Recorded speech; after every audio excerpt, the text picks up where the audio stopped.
જય Hind. Gujarati study and education ચેનલમાં તમારા દરેક મિત્રોનું હાર્દિક સ્વાગત છે.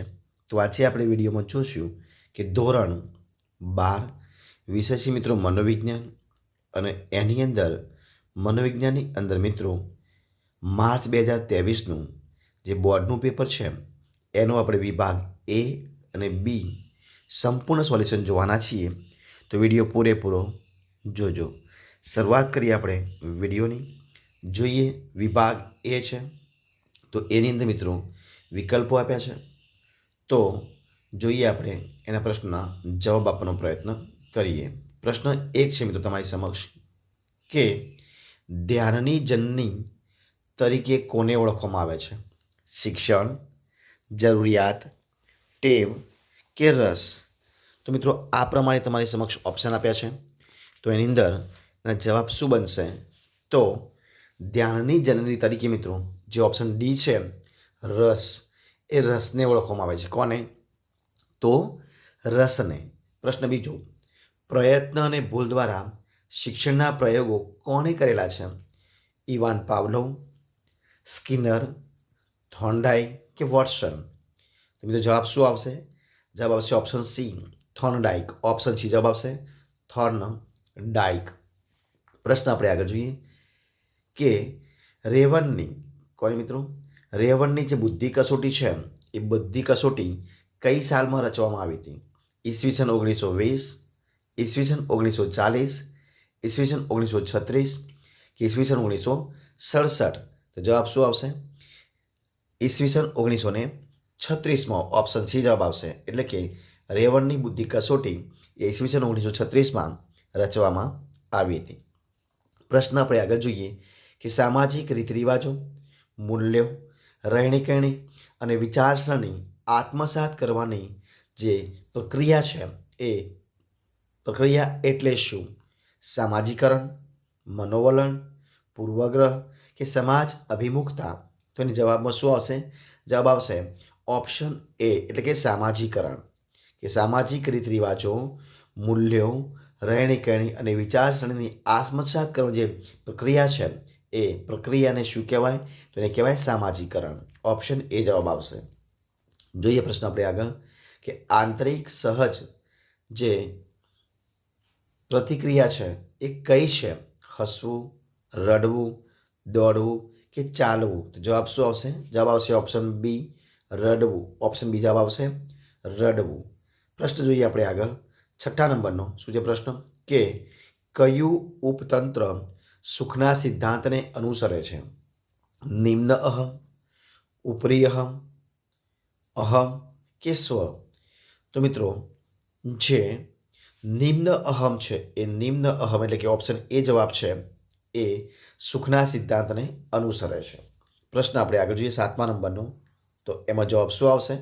તો પ્રશ્ન છે કે મુક્ત સાહચર્ય પદ્ધતિ કોણે આપી છે? રોજર્સ, ફ્રોઇડ, બ્લોચર કે એલિસ? તો જવાબ શું આવશે? મુક્ત સાહચર્ય પદ્ધતિ એ ઓપ્શન બી જવાબ એટલે કે ફ્રોઇડે આપી છે. શું આવશે? ઓપ્શન બી જવાબ ફ્રોઇડ. પ્રશ્ન જોઈએ આપણે આગળ કે રેફ્રિજરેટરમાં કયા વાયુનો ઉપયોગ થાય છે? ઓક્સિજન, ક્લોરોફ્લોરોકાર્બન, કાર્બન ડાયોક્સાઇડ કે નાઇટ્રોજન? તો મિત્રો રેફ્રિજરેટરમાં ક્લોરોફ્લોરોકાર્બન ઓપ્શન બી જવાબ છે એ જવાબ બનશે. પ્રશ્ન આપણે આગળ જોઈએ કે જેમાં એક જ વ્યક્તિ વ્યવસ્થાપક અને માલિક બંને હોય તેવી સંરચના એટલે શું? તો અમલદારશાહી સંરચના, જટિલ સંરચના, સમચોરસીય સંરચના કે સરળ સંરચના? જવાબ શું આવશે? તો નવમ જવાબ બનશે સરળ સંરચના. જવાબ શું બનશે? ઓપ્શન ડી જવાબ આવશે સરળ સંરચના. શું આવશે? સરળ સંરચના. પ્રશ્ન આપણે આગળ જોઈએ 10મા નંબરનો. જો શું છે પ્રશ્ન? તો પ્રશ્ન છે કે નીચેનામાંથી કયો અનુભવ વિધાયક વ્યક્તિલક્ષી અનુભવ નથી? અહીંયા નથી પૂછ્યું, ધ્યાનથી જોજો. તો કયો નથી? તો જવાબ શું આવશે? આનંદ, સંતોષ, હતાશા કે આશા અને આશાવાદ?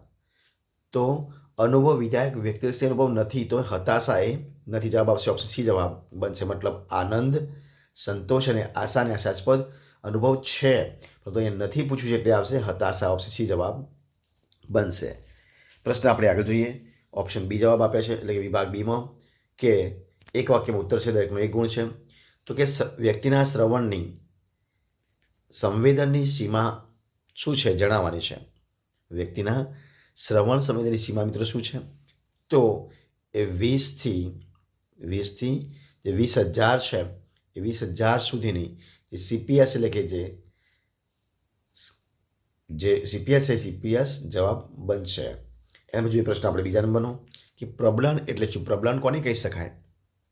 તો જે શીખેલી કે શીખવામાં આવેલી જે પ્રતિક્રિયા છે એ પ્રતિક્રિયાને જે દ્રઢ પ્રતિક્રિયા હોય કે બળવાન કરનારું ઘટક હોય એને મિત્રો પ્રબલન કહેવાય. પ્રબલન કોને કહેવાય?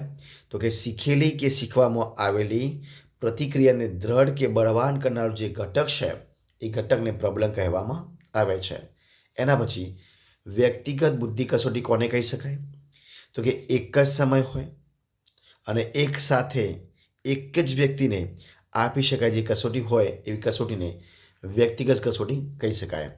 ફરીથી જોઈએ આપણે શું કહેવાય? તો એક જ સમયે એક સાથે એક જ વ્યક્તિને આપી શકાય તેવી જે કસોટી હોય એને વ્યક્તિગત કસોટી કહેવામાં આવે છે. એના પછી કુપ્પુસ્વામીની મનોવલણની વ્યાખ્યા કઈ છે?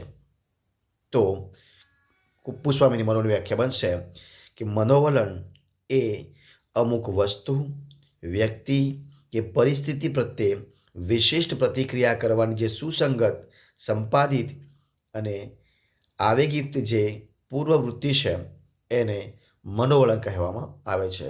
જોઈએ ફરીથી આપણે તો કોને કહેવાય મનોવલણ? તો મનોવલણ એ અમુક વસ્તુ, વ્યક્તિ કે પરિસ્થિતિ પ્રત્યે વિશિષ્ટ પ્રતિક્રિયા કરવાની જે સુસંગત, સંપાદિત અને આવેગયુક્ત જે પૂર્વવૃત્તિ છે એને મનોવલણ કહેવામાં આવે છે. એના પછી વર્તનવાદના પ્રણેતા કોણ હતા?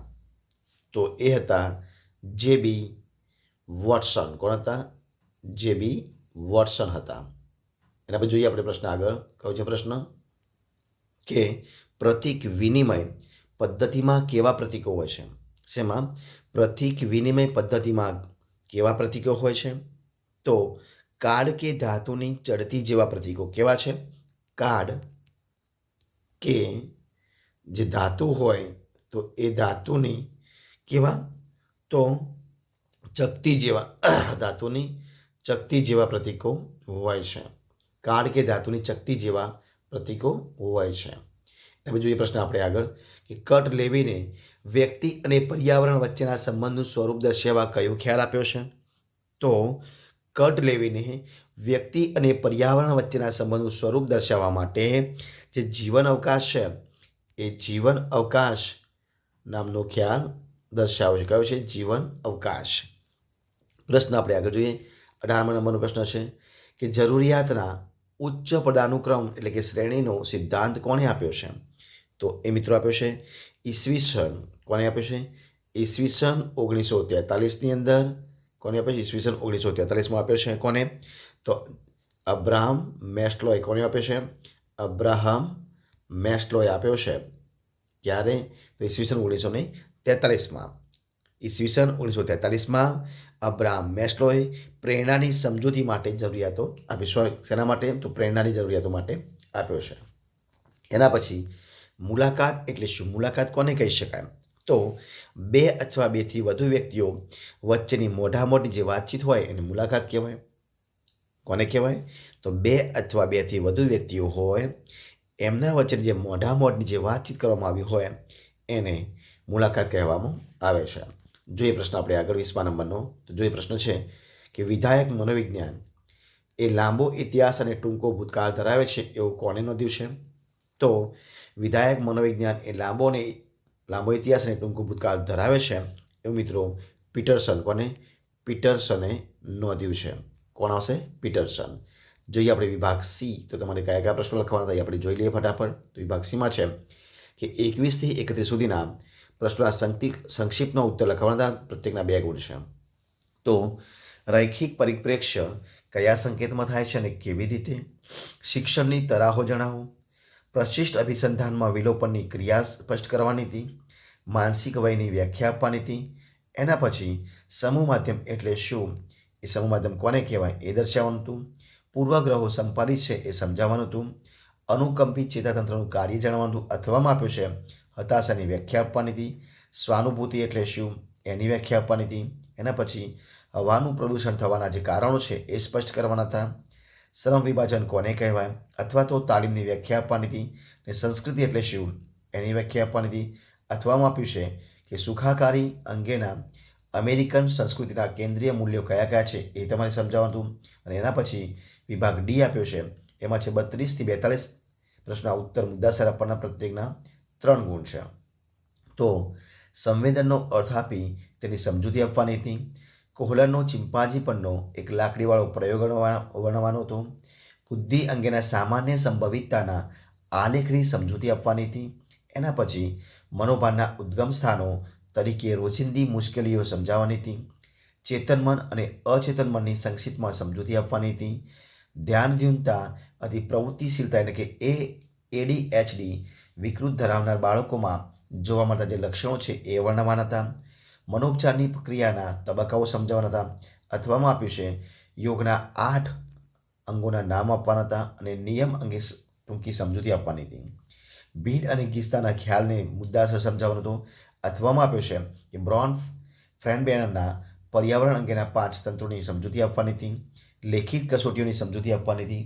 અથવામાં આપ્યો છે કે વ્યવસ્થાપકોના મૂળ કાર્યો દર્શાવી કોઈ પણ બેની સમજૂતી આપવાની હતી.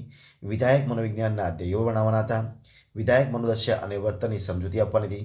અને વિભાગ ઈ આપ્યો છે કે એની અંદર 43 થી 47 પ્રશ્નના સવિસ્તર ઉત્તર આપવાના, દરેકના પ્રશ્નના 5 ગુણ છે. તો કે પ્રત્યક્ષીકરણમાં સંગઠનના નિયમો સમજાવવાના હતા. અથવામાં આપ્યો છે કે ધ્યાનના વસ્તુલક્ષી નિર્ધારકો ઉદાહરણ સહિત સમજાવવાના હતા. થોર્નડાઇકે કરેલા પ્રયોગની ફલશ્રુતિ સમજાવવાની હતી. અને ગાર્ડનરનો બહુવિધ બુદ્ધિ સિદ્ધાંત છે એ સિદ્ધાંત સમજાવવાનો હતો. સલાહની વ્યાખ્યા આપી સલાહના સોપાનો સ્પષ્ટ કરવાના હતા. પર્યાવરણ અને વર્તનના મુખ્ય 5 ઘટકો દર્શાવવાના હતા. અને અથવામાં આપ્યો છે કે ગ્રીન હાઉસ અસરની વિગતે ચર્ચા કરવાની. તો મિત્રો અહીંયા આપણે જે માર્ચ 2023નું પેપર છે એ આપણે સંપૂર્ણપણે આપણે અહીંયા પૂરું કરીએ છીએ. જો તમારો વિડીયો ગમ્યો હોય, પસંદ આવ્યો હોય, યુઝફુલ લાગ્યો હોય તો એને લાઇક કરો, કોમેન્ટ કરો, તમારા મિત્રોને વિડીયો શેર કરો.